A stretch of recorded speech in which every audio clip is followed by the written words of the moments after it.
went broke, just like the famous Hemingway quote. Slowly at first, then all at once. Russell Cobb Sr. shot himself in a bathtub in the Hotel Tulsa in 1962.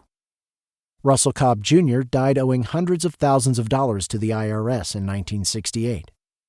By the time the entire swindle became known to the world, my father, Candler Cobb, was trying to restart the family business in Houston of the 1970s. He was bringing the company back to prosperity without any improprieties when he fell ill with a serious heart disease in 1975. He was a charming young tennis player with a baby boy, me. By the time I was 6, he was dead. His twin brother, Russell Cobb III, tried to avert a similar fate by becoming a born-again Christian with the help of the televangelist Richard Roberts. It was no use. His grieving wife told me there was some sort of curse upon us. She called in Roberts to lift it through prayer. He prayed over us, but Roberts had his own demons. Some Tulsans shook their heads. The Cobbs were good men. We just had bad timing and terrible luck. When people around town ask me if I'm related to that third Russell, I'm always afraid they're going to tell me how much money he owes them. The oil curse and the question of land ownership. The reversals of oil fortunes have touched American families much more prominent than my own. The Gettys and the Rockefellers have their own versions of the oil curse. There is an empirical basis for what might seem like punishment from an angry and capricious God.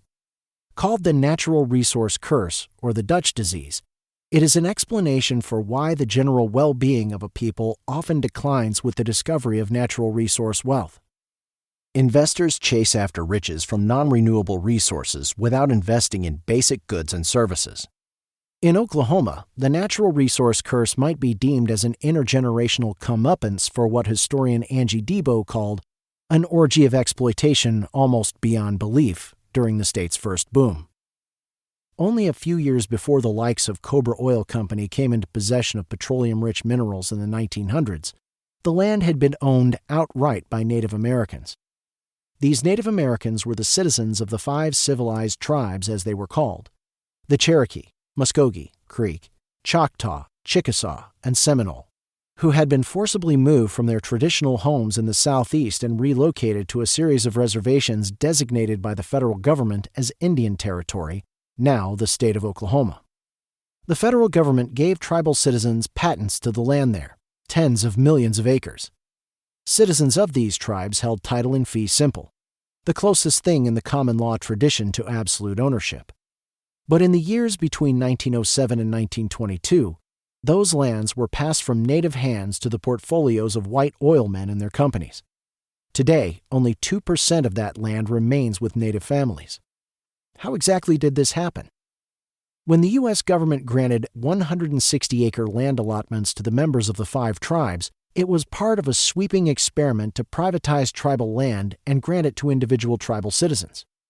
Private land ownership was not part of the 5 tribes' belief system, but these allotments extended a lucrative invitation for Indians to partake in the American capitalist system. Like many such projects, it began with a census. Beginning in 1893, the Dawes Commission, a quasi-judicial body appointed by Congress and named after Senator Henry L. Dawes of Massachusetts, worked to document every single citizen of the 5 tribes. Every citizen enrolled by the commission would be entitled to 160 acres of their choosing. Tribal citizens would be able to farm their allotments, drill on them, or even rent them out to sharecroppers or tenant farmers. In exchange, the tribes agreed to the termination of their governments. But how would a group of white men from outside Indian country define who was a member of a tribe?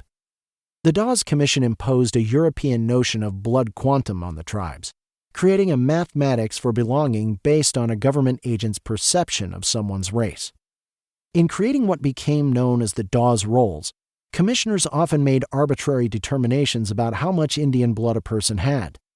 Despite their dubious nature, these determinations had direct consequences for land ownership.